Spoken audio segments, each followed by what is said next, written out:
L'une des révélations du chapitre 956 tourne autour des Swords, un groupe secret de la marine dont on connaît déjà deux membres, Diez Drake et Kobe. En effet, leur rôle peut faire penser aux différents Cypherpol, mais cette fois-ci commandés directement par la marine. Mais le mystère autour d'eux plane dessus et leur rôle au sein de la marine est un sujet intéressant à traiter. C'est ce que nous allons voir au cours de cette théorie, mais avant de commencer, je t'invite à laisser le pouce bleu en fin de vidéo si cette dernière t'a plu. Si beaucoup de choses dont nous n'avons pas encore connaissance se sont déroulées durant l'ellipse, cela concerne aussi bien les pirates que la marine. Du côté des pirates, nous savons qu'il y a eu des récupérations des territoires de Barbe Blanche, la guerre entre l'équipage de Marco et celui de Barbe Noire, ainsi que des déplacements et des agissements des supernovas. Du côté de la marine, il y a une refonte totale de cette dernière, entre le déplacement du quartier général dans le Nouveau Monde, le départ de Kuzan de la marine, la promotion d'Akainu, nouvel amiral en chef, l'arrivée des deux nouveaux amiraux pour pallier le départ de Kuzan et le fait qu'Akainu est maintenant amiral en chef, ou encore le changement drastique de poste des marines expérimentées de l'ère de Roger, qui ont décidé de laisser la nouvelle génération s'occuper du monde. Je parle bien évidemment de Garp et Sengoku.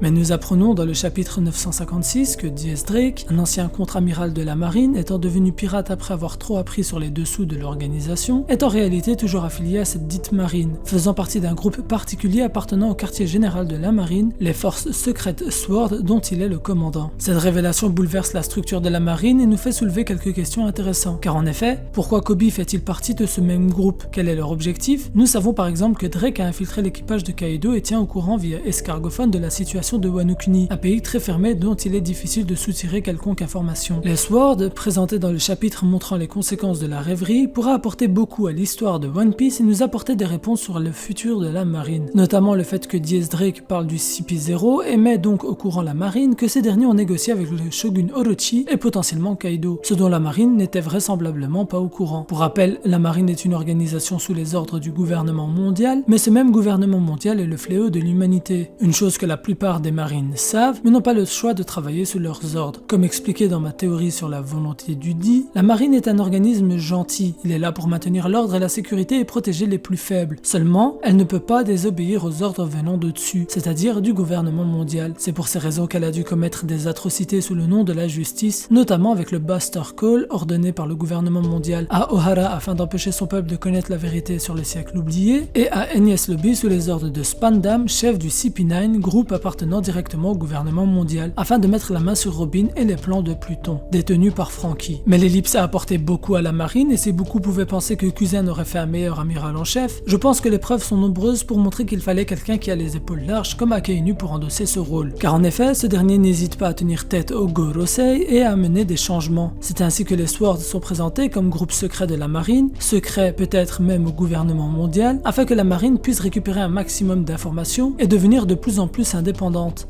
Elle apprend notamment durant ce chapitre les manigances du gouvernement mondial. Les Swords permettent de déclarer une sorte de scission qui naît entre ces deux organismes. Si le gouvernement mondial représente un État, la marine représente son armée, et des coups d'État organisés par sa propre armée, il y en a eu énormément dans l'histoire de notre monde. Il sera alors possible que dans le futur de One Piece, cette scission grandisse et que la marine, commandée par Akainu, devienne totalement indépendante. Nous pouvons théoriser sur qui a créé les Swords, quand, quel est leur premier objectif, et même sur les possibles membres de cette organisation.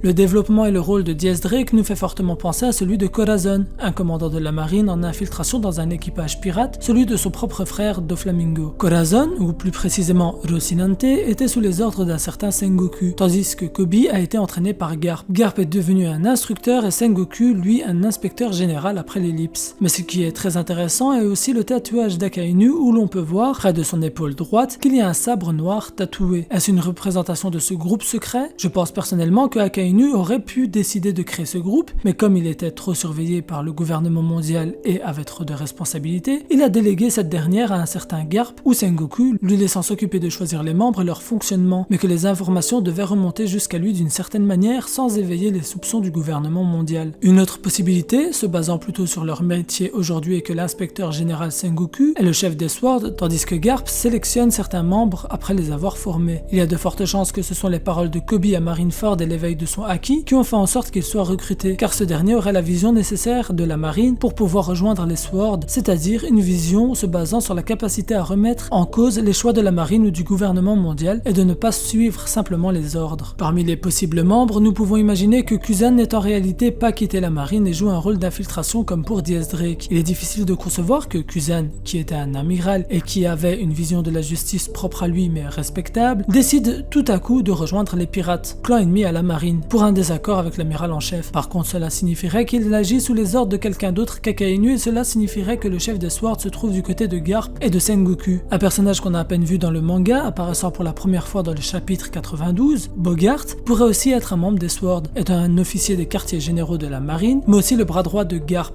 Son look nous fait penser à un inspecteur et cela se lierait bien avec l'idée que l'on peut se faire des Swords. De plus, il est celui qui a entraîné Koby et Hermep. J'avais songé à la possibilité qu'il y ait un membre des Swords chez chaque empereur afin de nous tenir au courant de la situation dans le Nouveau Monde. Nous avons déjà Diez Drake pour Kaido et possiblement Kuzan pour Barbe Noire. Mais il est très difficile de théoriser pour Big Mom et Shanks. Big Mom car son équipage se constitue des membres de sa famille. On pourrait alors se pencher du côté des maris et femmes de ses enfants, mais parmi les plus connus, nous n'avons que Capone et Aladdin. Capone étant un supernova et faisant partie de la Pègre, je trouverais ça d'un côté redondant avec Diez Drake, qu'il soit en réalité lui aussi un Sword, étant tous les deux des supernovas, et je pense qu'il pourrait éveiller une incohérence. Comment peux-tu être un membre plein de la Pègre, mais aussi un infiltré de la marine? Sachant que Capone est inspiré du parrain, ça colle pas très bien. Aladdin, il est inconcevable de par son attachement à Jinbei et à la scission entre Jinbei et la marine à cause des choix de Jinbei durant l'arc Marineford. Pour Shanks, son équipage étant inconnu aujourd'hui encore, outre les grosses pointures, je ne vois pas qui pourrait être un infiltré de la marine, surtout que nous savons que Shanks a une place particulière auprès du gouvernement mondial, comme l'a pu le démontrer ses actions durant la rêverie, et pareil pour la marine avec son intervention durant la guerre du sommet. Un dernier membre potentiel serait Law. Il pourrait avoir suivi les traces de Corazon, et il est vrai que si nous nous penchons sur la personne qui lui a servi d'exemple, à savoir donc Rocinante,